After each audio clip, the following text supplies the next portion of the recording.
What if the very streets you walk, the neighborhoods you live in, and the highways you drive on weren't just there, but were designed to decide who gets ahead and who gets left behind? Before we unpack that, do this right now. Hit subscribe, like this video, and share it with someone who has ever said, "Things just turned out this way." Once you see the blueprint, you can't unsee it. The myth of natural divides. When people talk about our cities, they often say, "That's just how neighborhoods are," as if wealth, race, and opportunity simply sorted themselves out over time. But the idea that cities naturally evolved into segregated spaces is a myth. In the early 1900s, cities began experimenting with zoning, rules that decided what could be built where. Some of these rules were openly about race. In 1910, Baltimore passed the first racial zoning ordinance in the U.S., making it illegal for black people to move onto majority white blocks and vice versa. Versions of this spread to cities like Atlanta, Dallas, and Louisville, explicitly using maps and ordinances to separate people by race. Even after courts struck down explicit racial zoning, cities turned to race-neutral tools, like single-family zoning and minimum lot sizes, that kept lower-cost housing, and therefore many black and brown families, out of certain neighborhoods. At the same time, planning movements like the Garden City ideal promised green, orderly, healthy communities. But these visions were often built with restrictive covenants and zoning that quietly excluded working-class and non-white residents, turning model suburbs into racially filtered spaces. What looked like neutral planning on paper translated into real-world separation of who got parks, clean air, and good schools, and who did not. Question for you: when you think of the nice side of town, what images come to mind, and who do you picture living there? Highways of division. Now imagine drawing a line through an existing city, not just on paper, but in concrete and steel.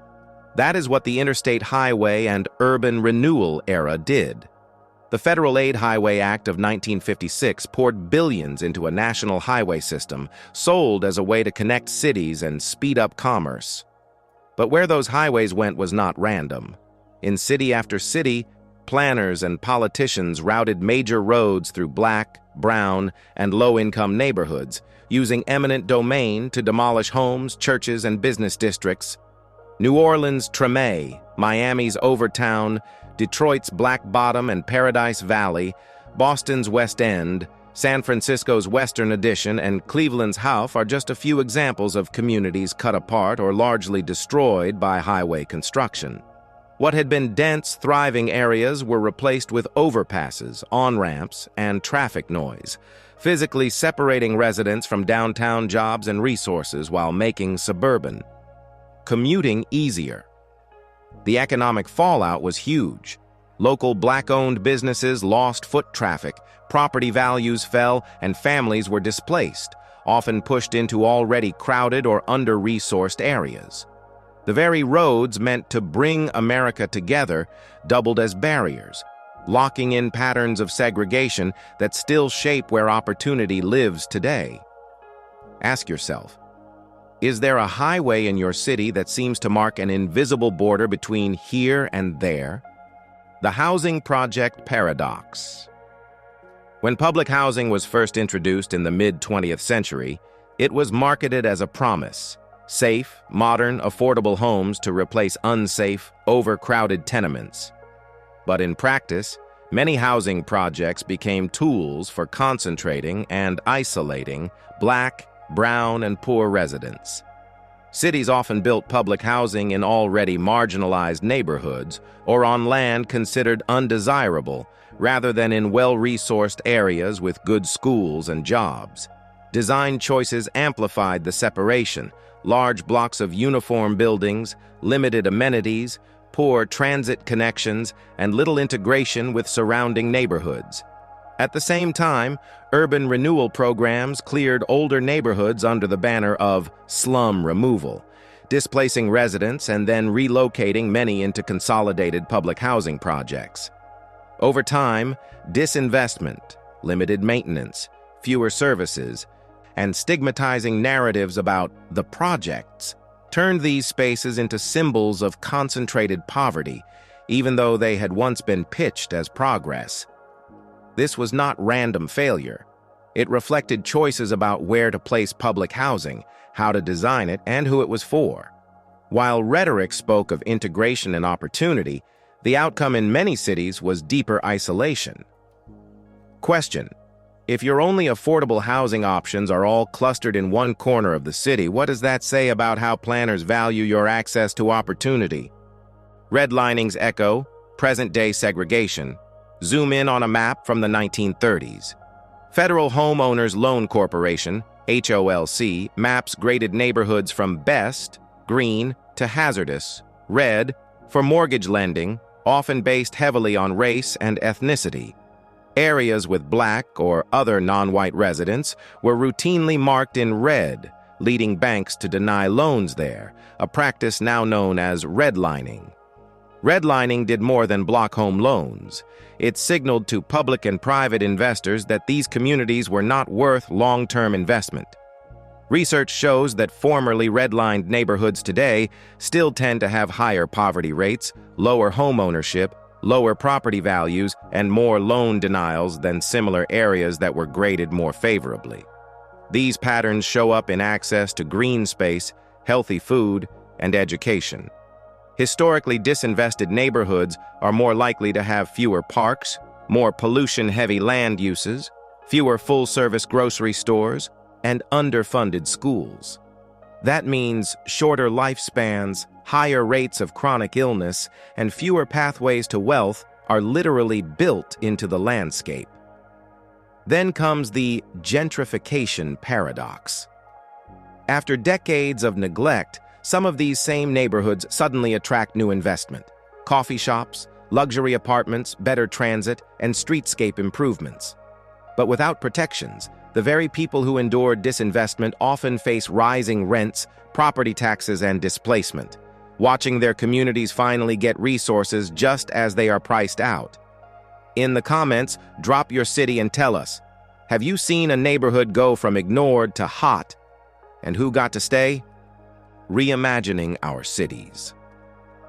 If planners and policies helped create these divides, the story is not over, because policy and planning can also help repair them. Some cities are now rethinking exclusionary zoning, exploring reforms that allow more diverse housing types, like duplexes, small apartments, and mixed-use buildings, in areas that used to be restricted to big single-family homes. Researchers find that allowing more housing types and higher densities can reduce racial and economic segregation and open access to high-opportunity neighborhoods. At the same time, community-led planning efforts and federal programs are targeting the damage done by highways and urban renewal. New Reconnecting Communities grants are funding projects that cap or remove sections of freeways, restore local streets, and rebuild parks and public spaces in neighborhoods previously cut apart. In places like Akron and other cities, residents are helping design what replaces those roads, prioritizing healing, green space, and local businesses over traffic volume. This is what reparative or equitable planning looks like in practice. Mapping past harms, such as racist covenants, zoning and redlining, and acknowledging their impact. Directing investment and infrastructure improvements toward communities harmed by previous policies, with residents at the decision-making table. Designing transportation, housing, and zoning rules that connect people to opportunity rather than walling them off. So what can you do? Learn your city's history. Search for its old redlining maps, zoning history, and highway projects. Pay attention to local zoning and planning meetings, where decisions about new apartments, transit lines, and revitalization are made. Support policies and leaders that prioritize fair housing, inclusive zoning, and investments that benefit existing residents, not just new ones. Seeing the blueprint. Once you understand that highways, housing projects, and zoning codes helped draw the lines we live inside today, it becomes harder to say, That's just the way things are. Our deepest social divides did not appear out of thin air. They were planned, and that means they can be replanned.